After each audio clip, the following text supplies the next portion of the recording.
Magandang araw po sa inyong lahat. Ako po si Edwin Espiloy ng 24/7 Home Business Club.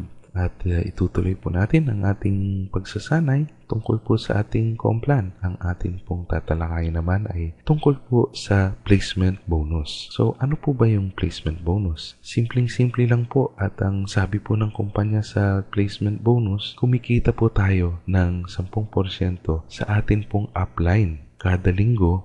Galing po yan or base po yan sa set bonus po nila kada linggo. So, ang requirement po lang dito para po natin makuha yan, kailangan po meron po tayong isang pares na nanggaling po sa kaliwa at sa kanan. Either po sa ating direct sponsors or yung atin pong na-recruit na personal or dili kaya galing po naman sa mga tao na nando na po sa ating grupo. Okay? So, yung pong kita po natin dyan ay hindi po necessarily yung 10% manggagaling po dun sa nakapag-recruit sa atin. Posible rin po na dahil tayo po ay nailagay sa ibang grupo or sa ibang tao, kung saan po tayo nailagay, dun po tayo kukuha po ng 10%. Again, ito po ay hindi binabawa sa upline. Ito po ay bonus po galing po sa kumpanya. Okay? So, sa halimbawa po si Ruby ay kumikita po ng 15,000 a week at si Ed naman po na kanyang upline kumikita naman po ng 50,000 per week. Ang magiging placement bonus po ni Ruby ay 5,000 po per week dahil po meron po siyang 10% galing po dun sa kanyang upline po, 50,000. Okay? So, ang example naman po dun sa mga downlines ni Ruby, si Mike at saka si Mel naman po, kikita po sila ng tigwa 1,005 dahil po yan po ang 10%